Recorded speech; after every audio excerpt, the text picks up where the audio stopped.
Dando continuidade, eu gostaria de chamar o professor José Alberto Tosi para falar sobre contabilidade, como evitar os erros básicos.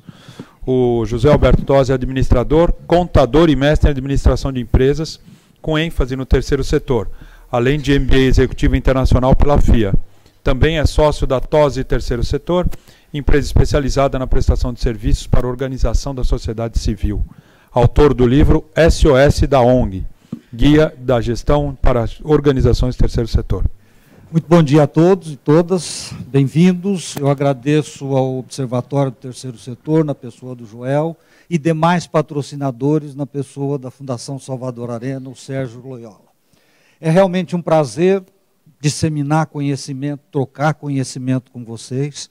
Eu faço muito isso, porque eu acho que o terceiro setor, pela jovialidade, né, a maioria das organizações foram criadas depois da Constituição de 88, ainda carecemos de metodologia, de processos, de experiência. Então, quanto mais nós pudermos trocar, obviamente, melhor para o terceiro setor como um todo. Me disseram para falar sobre como evitar erros básicos na contabilidade.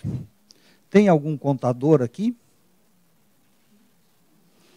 Advogado? Não, então me perdoe os advogados, mas eu tenho que contar uma piada. O contador morreu e foi para o céu. Chegou lá, São Pedro pegou o banco de dados, né, naquele sistema integrado, sofisticado, né?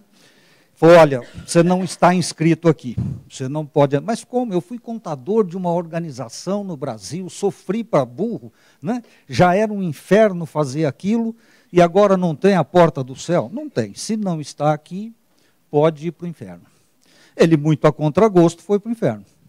Chegando lá, o contador é meio disciplinado, cheio de checklist, né? Ele fez um checklist 5S para arrumar o inferno.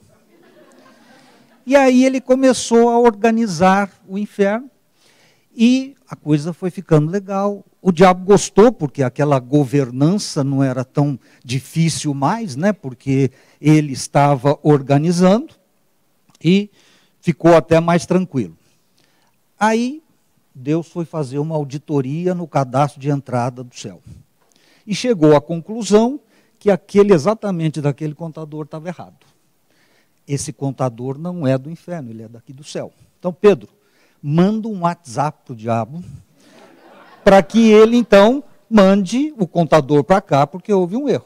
Aí mandou o WhatsApp, o diabo falou, não, já está aqui, daqui não sai. Aí Pedro falou, bom, a única alternativa é entrar com um processo no Supremo Tribunal do Universo, para resolver essa pendência. Aí o diabo respondeu, olha, você pode entrar onde você quiser. Eu quero ver qual é o advogado que vai te representar na defesa, se estão todos aqui comigo. Desculpe, é brincadeira.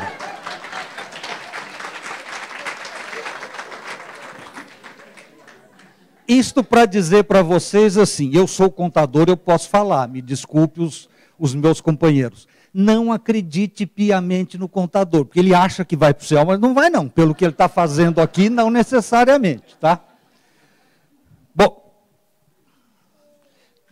Bom, aqui já falaram, eu só quero dizer que eu estou há mais de 18 anos trabalhando no terceiro setor, e eu trabalho com consultoria, auditoria, cursos presenciais e à distância. Temos um projeto em EAD na Fundação Salvador Arena, muito interessante, tem trazido muito bom resultado.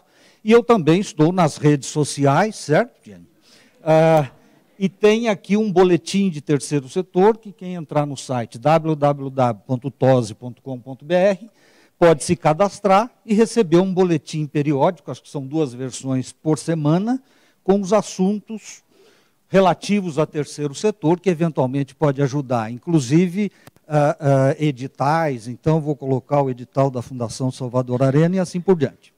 Aproveitando, tem um grupo de WhatsApp, Tosi Terceiro Setor, que pode participar quem tiver interessado na troca de informações sobre o terceiro setor. Para se cadastrar, é só entrar no site e se cadastrar. Ao longo dessa experiência, escrevi 2 livros, viu, Joel? 2. Ali não foi falado só um. Esse aqui também já está nas bancas, né? Nas livrarias.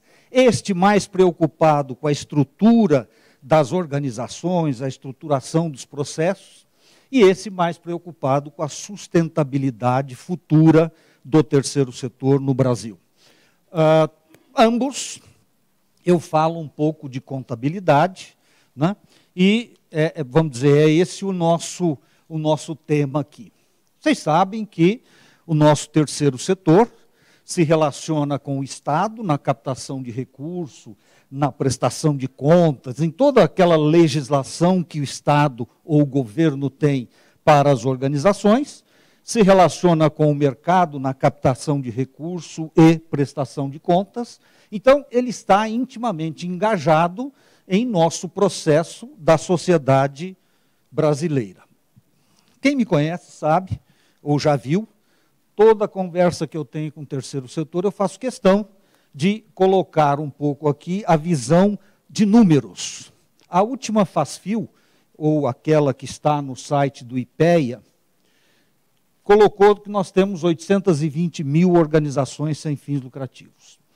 Estas entidades sem fins lucrativos, aqui está baseada a norma de contabilidade mais importante que nós vamos discutir daqui a pouco. Então, ela abrange todas as entidades sem fins lucrativos. Eu faço uma divisão seguinte: aqui tem entidades sem fins lucrativos de interesse privado e entidades sem fins lucrativos de interesse social. As privadas são aquelas que defendem o interesse de um grupo específico. Então, eu, por exemplo, sou obrigado a estar registrado no Conselho Regional de Contabilidade. É uma entidade sem fins lucrativos, mas não de interesse público, de interesse só dos contadores. Quando eu olho, então, a FASFIL, eu separo mais ou menos a metade das 820, são entidades de interesse social, geral. E, justamente por isso, essas entidades podem obter essa titularidade. Não há como falar de obter um SEBAS para o Conselho Regional de Contabilidade, por exemplo. Então, digamos, essas 400 e pouco, tem esta titularidade.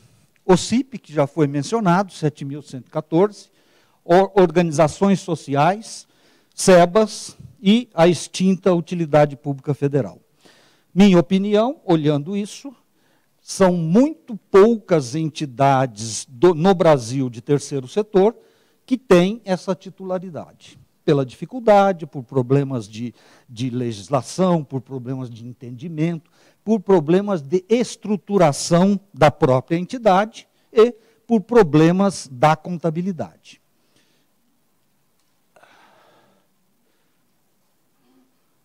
Também eu trabalho com uma metodologia de gestão dentro das organizações de terceiro setor. Eu acho que a organização tem que ter um planejamento, seja ele estratégico ou anual, ou os dois, principalmente. O marco regulatório, se nós estamos de acordo com toda a legislação, temos todos os títulos certificados. Vamos mobilizar recursos, o João Paulo já falou isso de manhã, ou seja, de onde vem o recurso? Vamos executar os projetos, temos que fazer a gestão financeira, e aí temos que fazer a contabilidade para fazer a prestação de contas, e a governança estaria olhando tudo isso em relação ao que foi planejado. O JP falou também de compliance. Eu não consigo imaginar fazer um compliance numa organização se eu não tiver um processo desse desenhado e escrito com normas e procedimentos. Porque senão eu vou fazer compliance em relação a quê? A minha ideia não, é o que está dentro da organização. Então, acho fundamental que uma organização, na sua evolução de gestão, tenha um processo dela desenhado, mais ou menos igual, semelhante, maior ou menor. E, para mim, o grande gap está aqui. Você chega nas organizações e diz...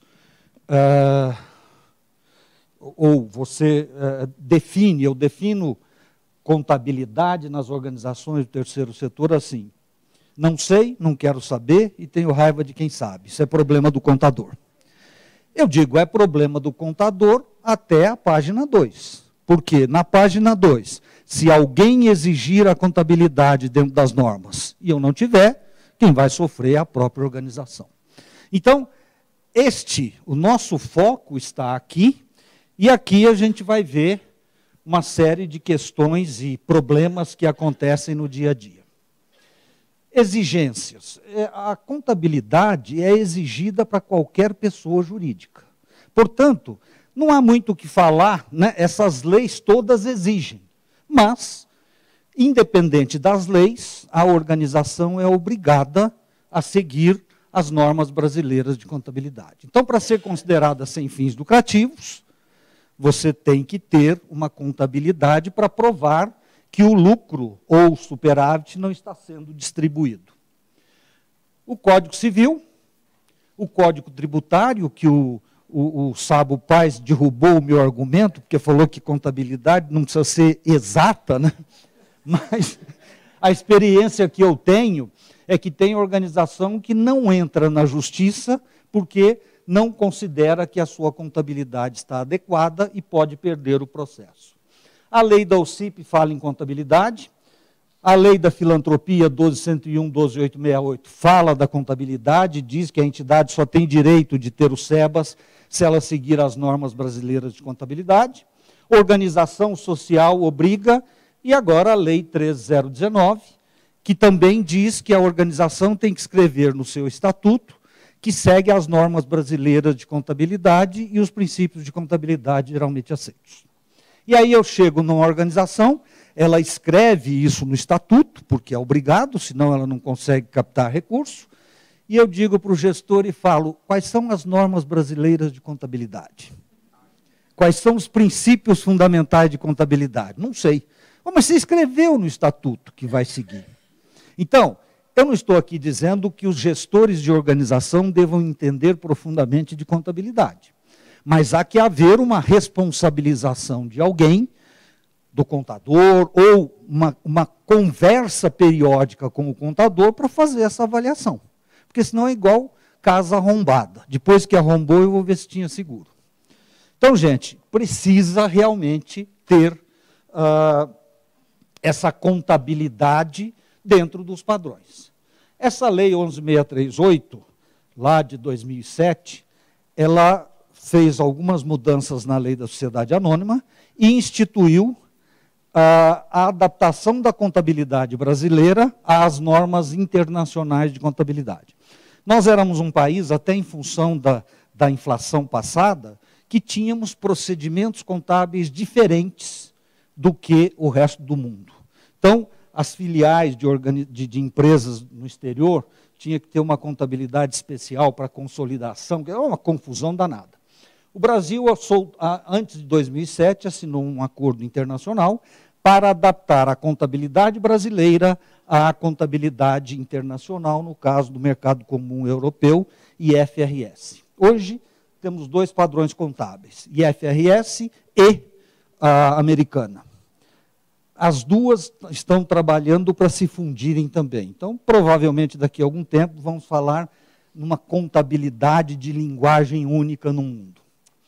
Bom, quando saiu essa norma, veio, um pouco depois, a nossa ITG 2002, que é a norma de contabilidade que regulamenta as atividades ou que regulamenta a contabilidade de uma entidade sem fins lucrativos.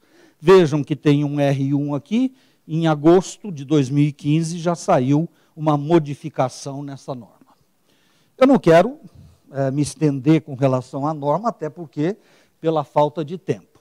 Mas tem coisas importantíssimas que a gente tem que observar. Enquanto não atendidos os requisitos para reconhecimento do resultado, a contrapartida da contribuição deve ficar no passivo, em conta específica do passivo. Isso aqui é simples, traduzindo.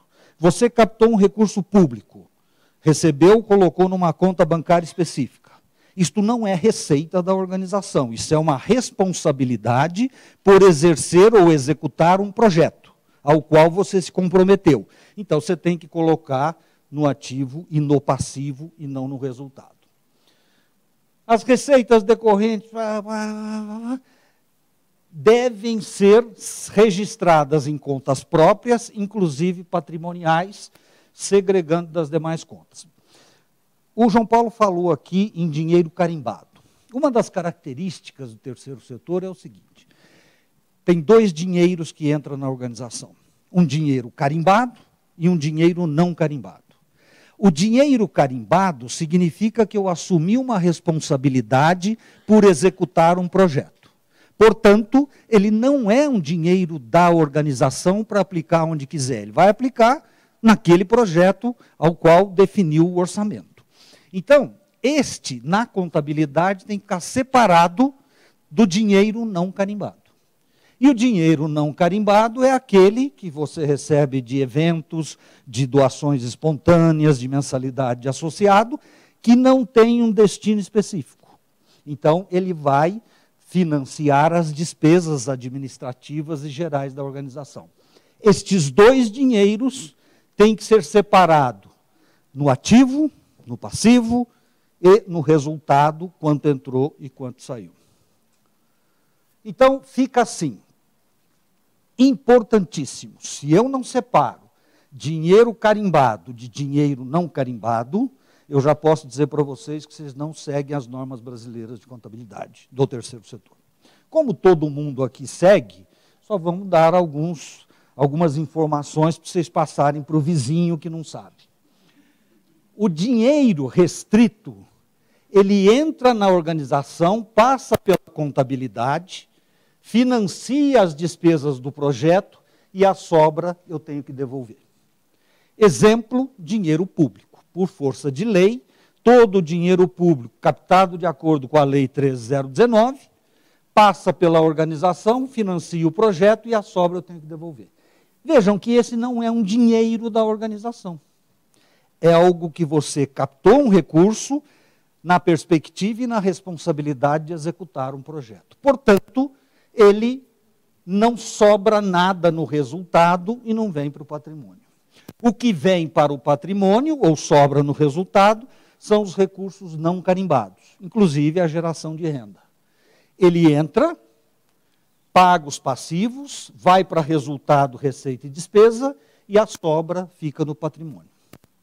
Então, sem querer ser muito detalhista, muito contabilista, mas quando você olha um balanço e uma demonstração de resultado de uma organização, toda vez que eu chego numa organização nova e vou olhar, pego o balanço e a demonstração de resultado. Tem duas conclusões básicas. Primeiro, o dinheiro que está aqui no banco para gastar, que não foi gasto ainda do projeto, tem que estar no passivo pelo mesmo valor.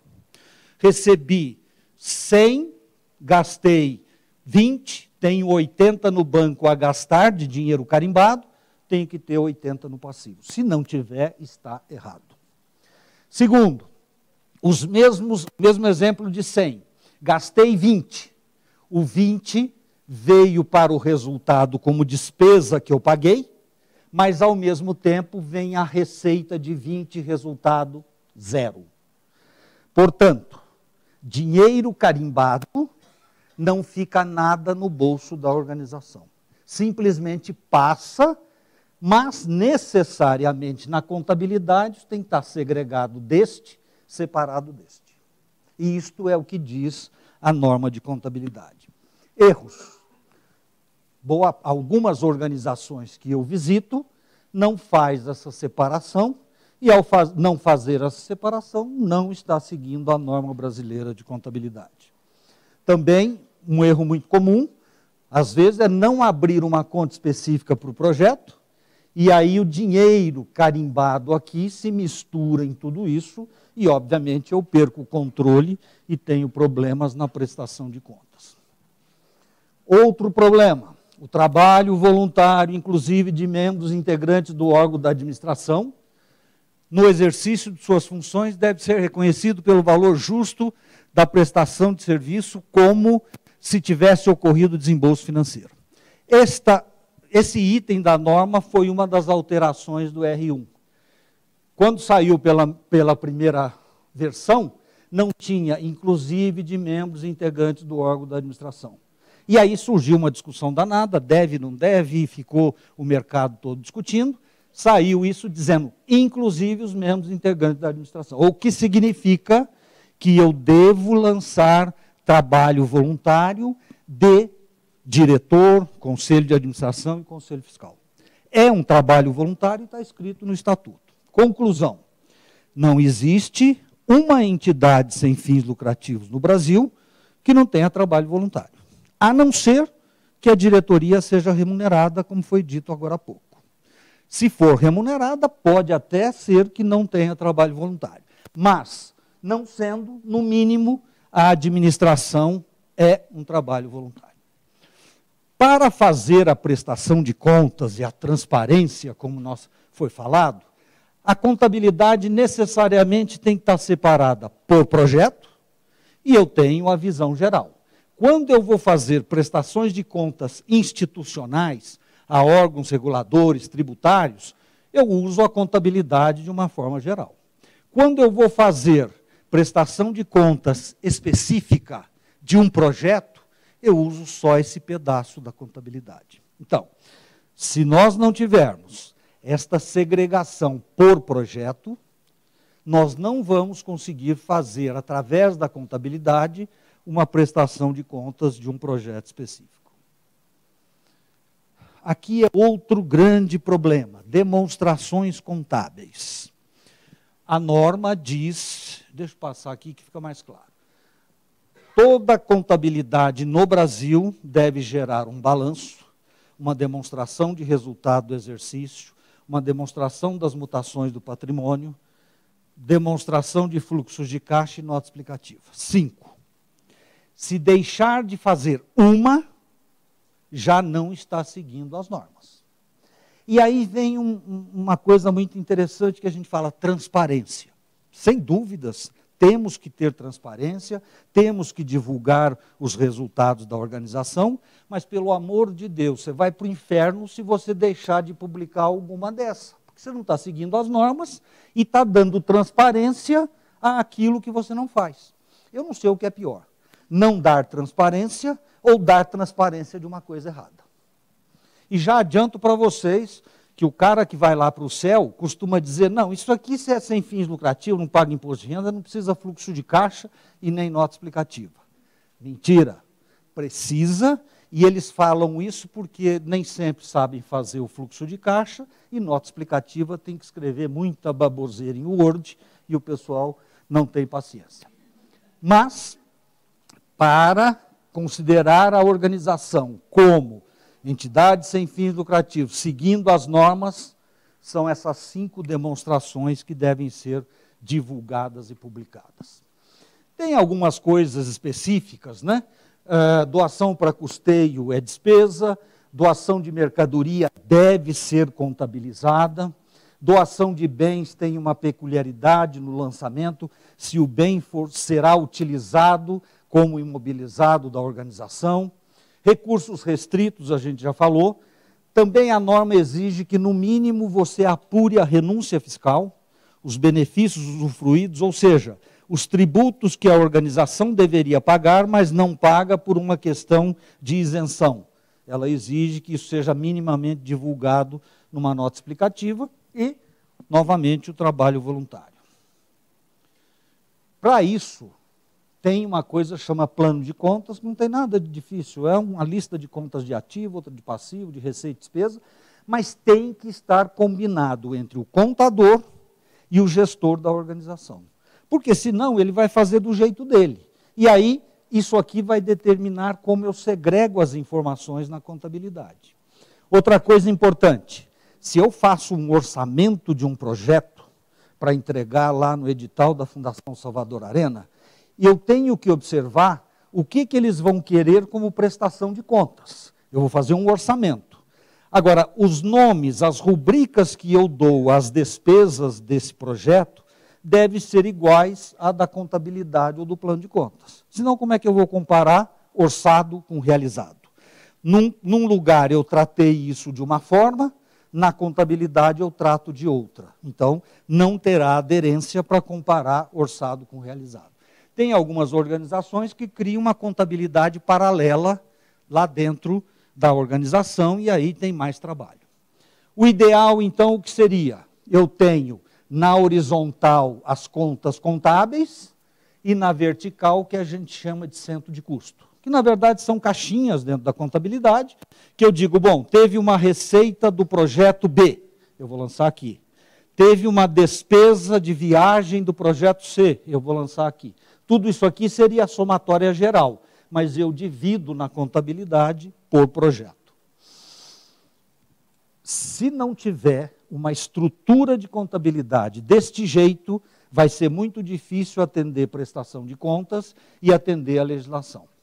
Minimamente eu tenho que ter uma unidade para cada projeto. Eu tenho que olhar a contabilidade e ver o projeto A, o projeto B, o projeto C, segregadamente. Posso juntá-los por áreas de atividade, saúde, educação, assistência social, cultura, lazer e assim por diante. Se eu tiver projetos que são executados fora da sede, eu deveria abrir uma filial dentro lá do CNPJ de filial da Receita Federal. E aqui no final, eu teria então a contabilidade consolidada de tudo isso. Então eu posso olhar o movimento total da organização por aqui e posso olhar cada um dos projetos por aqui. Então o que a gente chama de drill down e drill up, né? Eu posso pegar cada projeto e ir chegando aqui no total da entidade, ou eu posso olhar aqui e chegar até o projeto. Esta, na minha opinião, é a estrutura mínima que uma organização deveria ter, 5, para atender. Ela veio aqui, me falou e fugiu, tá vendo? Para atender às normas de contabilidade. O que eu vejo, e talvez seja o maior problema dentro das organizações vizinhas não aqui representadas. O que acontece? A coisa rola lá dentro da organização, né? Eu capto recurso, aqui não é capacitação, Mariana, cadê a Mariana? Errou, Mariana. Captação de recursos, recebe o dinheiro, põe no banco, compra, contrata, paga. Então, isso aqui rola dentro da entidade lá no dia a dia. E, normalmente, as organizações têm um contador terceirizado. Então, num determinado momento, você vai juntar isso aqui para mandar para o contador. Só que a visão de vocês na organização é que isso que já se encerrou, conciliou, bateu, esquece, isso é passado. Eu estou pensando no futuro, no dinheiro futuro, no fluxo de caixa futuro. Só que o contador vai lançar depois no passado. Então, quando ele pega e olha os documentos, ele tem que olhar os documentos que foram gerados para fazer a contabilidade. Aqui tem duas questões. Três. Primeiro,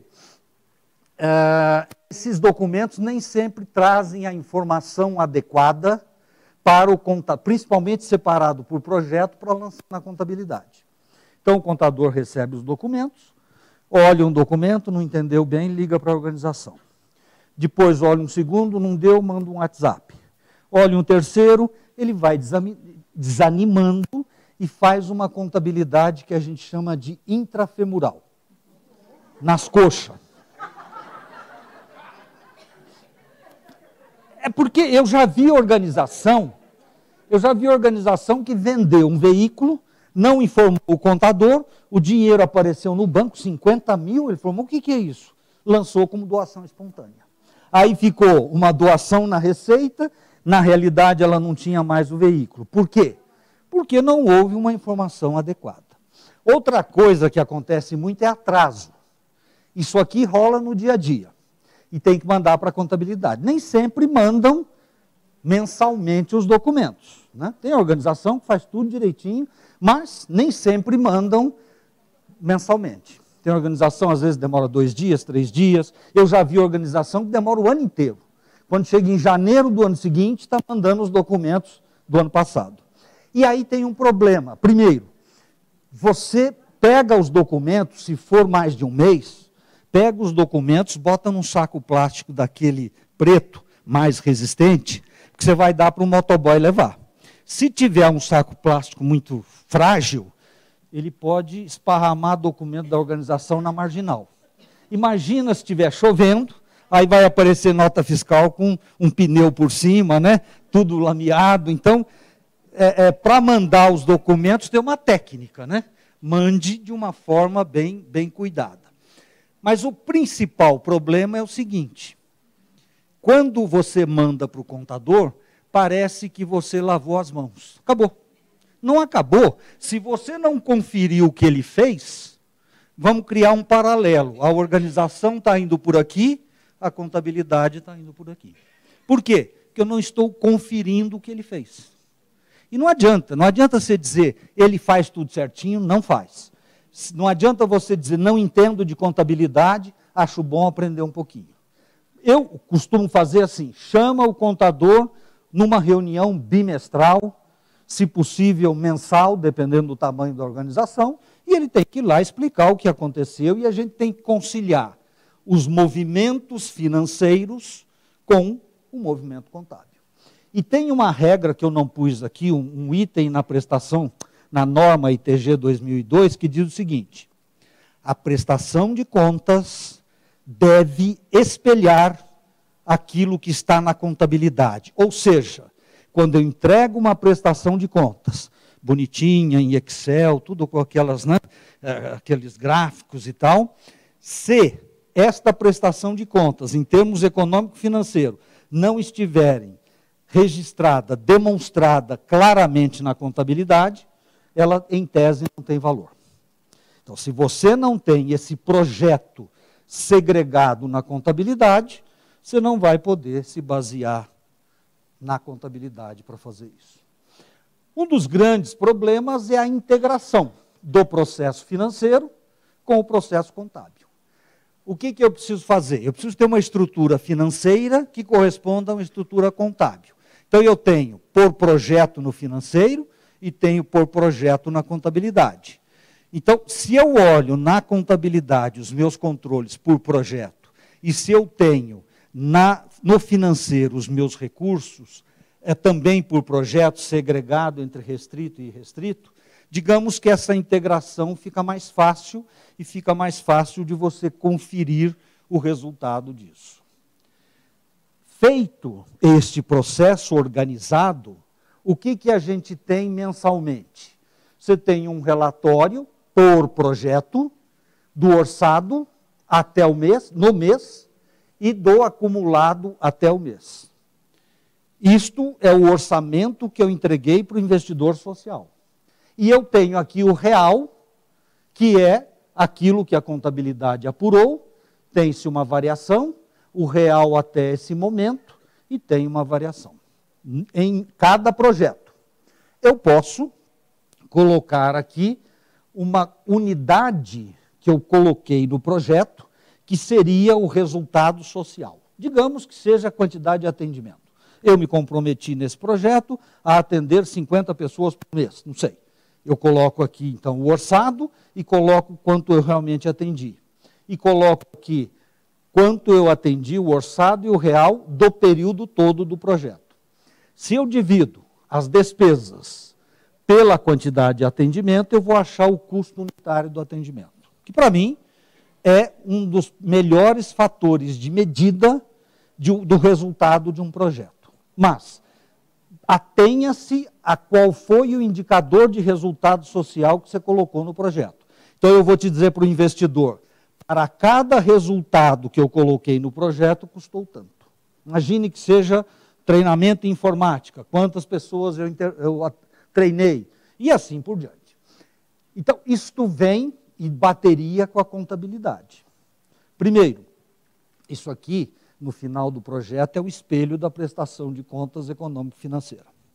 Segundo, se eu tenho que fazer um novo projeto semelhante, esse histórico vai servir de base para o novo orçamento. Terceiro, nas organizações onde tem vários projetos semelhantes, a gente compara o projeto A com o projeto B, que são semelhantes, o custo do atendimento deve ser mais ou menos a mesma coisa. Eu tenho uma organização que tem 3 creches. Eu vou pegar o relatório da creche A, creche B e creche C. Se elas são, o projeto é semelhante, o custo do atendimento deveria ser semelhante. Se não é, algum problema tem. Então, o que eu sempre digo é o seguinte: a contabilidade é um instrumento de gestão, controle. Não é feita por obrigação só. Já que ela é obrigada, tenha a contabilidade como um instrumento de gestão. Este é um grande exemplo de gestão de uma organização.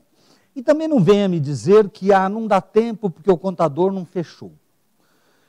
Eu tenho, nas organizações onde eu atuo, um cronograma que tem a data em que vai mandar as informações para o contador, a data em que ele vai entregar os relatórios e a data que tem uma reunião de governança. E ele entrega balanço DRE e DFC, demonstração de fluxo de caixa mensal. E sentamos numa mesa, cada gestor com o seu relatório de projeto, e aí nós vamos discutir por que aumentou, por que diminuiu, a variação, o custo do atendimento e assim por diante. Eu faço isso na prática. Então, não me digam que não é possível. Óbvio que depende de disciplina e um certo esforço, né? Eu já mandei contador para fora da sala porque ele não trouxe o relatório contábil. Então, você não serve, neste momento, para nada aqui. Por favor, vá cuidar da sua vida e fechar o balanço da organização. Então, é uma questão de disciplina, mas eu faço isso todos os meses em algumas organizações. Bom, gente, existem muitos erros que, se não tivermos estruturados, acontecem na contabilidade. O principal fator é estruturar a contabilidade junto com o contador. Primeiro, escolher um contador que conheça, que entenda de terceiro setor, porque não são todos. Segundo, sentar e estruturar uma contabilidade. Terceiro, sentar uma vez por mês, ou no mínimo a cada 3 meses, para discutir os resultados e apurar as diferenças ou fazer os ajustes necessários. É um acompanhamento que tem que ser feito, senão não tem jeito. E aí a gente fala, profissionalizar para transformar. Nós precisamos profissionalizar a organização e o nosso contador para poder transformar a gestão da organização numa gestão profissionalizada, atendendo às regras e às leis. Eu não estou falando nada de diferente aqui. Você tem que dar transparência, a Lei 13.019 exige transparência, a Lei de Acesso à Informação exige transparência para quem usa recurso público, você tem que dar transparência a relatório de atividade, demonstração contábil, quer dizer, não adianta, se não tiver isso estruturado, nós vamos ter um resultado ruim e dar transparência a alguma coisa errada talvez seja pior do que não dar transparência. Então, muito cuidado. Eu sei que não é o principal fator da organização, a organização tem como objetivo cumprir a sua atividade fim, mas dê um pouco de atenção à contabilidade, senão ela vai ficar depressiva. E quando ela fica depressiva, a gente pode ter um resultado inesperado quando precisar dela. Obrigado. Muito bem, vamos começar as perguntas? Tosi, deixa eu pegar uma... Toma uma aguinha, olha. Depois da sua palestra, você percebeu que as organizações de interesse social vão querer discutir a sua relação com o seu contador. Olha o número de perguntas aqui. Não é possível. Não é possível fazer tudo isso. Só me prometam uma coisa, não digam para o contador que eu falei, porque senão eu vou para o inferno antes dele. Né? Vamos começar com o Facebook. Beatriz Donatelli, o palestrante indica algum curso de formação de contadores para o terceiro setor? Infelizmente, as escolas de contabilidade não têm uma matéria específica, uma disciplina específica de contabilidade no terceiro setor. Existem alguns cursos pela internet, mas tem a Diálogo Social, junto com o pessoal lá da Aldisa, tem um curso intensivo de 5 dias, né?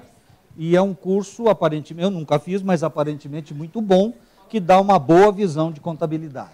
Muito bem. A Escola Aberta do Terceiro Setor tem, e o Conselho Regional de Contabilidade costuma dar palestra sobre isso. Eu vou dar uma palestra agora em novembro, em Campinas, pelo Conselho Regional. Então, sigam o Conselho Regional de Contabilidade, que ele também tem várias palestras sobre contabilidade. Muito bem, essa sua resposta contempla várias perguntas, e eu vou encerrar com uma aqui.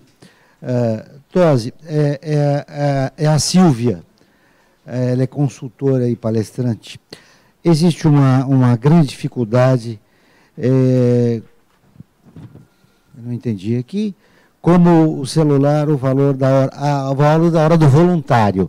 É uma coisa que você colocou ali para se... tem que se colocar, né? Se o dirigente é voluntário. Por cima, porque seria difícil explicar e você faz a pergunta, né? Como calcular o valor? Eu tenho uma planilha que eu proponho para as organizações, mas não tem segredo nenhum. Nome do voluntário, se forem muitos, pelo menos o tipo de atividade voluntária que ele executa, professor, médico, dentista, monitor, quantidade de horas mensais, estimadas, e estimadas é estimativa mesmo. Não vá pedir para assinar livro de ponto, marcar cartão de ponto, nada disso. É uma estimativa. Ah, mas teve um dia aqui no mês que ele saiu mais cedo e foi para o médico. Dane-se, para não falar outra coisa. Né? Então, é uma estimativa do mês. A quantidade, o valor da hora pode ser um cargo semelhante dentro da organização. Então, você tem um monitor que é voluntário e você tem um monitor que recebe. Não é o salário dele, é o custo dele com encargos, você acha um valor da hora. Outro caminho é ver nos sites das profissões regulamentadas, médico, advogado, contador, sempre tem o valor da hora, isso pode ser uma referência. Outra coisa que eu uso é um percentual do salário mínimo estimado. Quanto seria o valor da hora de um diretor em relação ao salário mínimo? Ah, vamos dizer que seria 10% do salário mínimo, R$100 e poucos reais, e ponho lá. Veja, o que a norma de contabilidade quer é que você registre que existe um trabalho voluntário.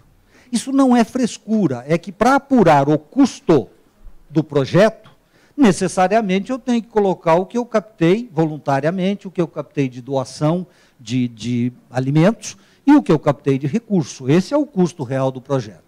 Então, é uma estimativa. E quando faz uma estimativa e a norma não define os critérios, você usa aquele que você acha melhor. Critério é sempre uma coisa que eu posso concordar ou discordar e tenho argumentos. Mas é o critério da organização. O segredo é definir um critério e não ficar mudando e colocar nas demonstrações contábeis, numa nota explicativa, qual foi o critério utilizado. Tá aí. Muito obrigado, Tosi. Estamos encerrando a palestra. José Alberto Tosi.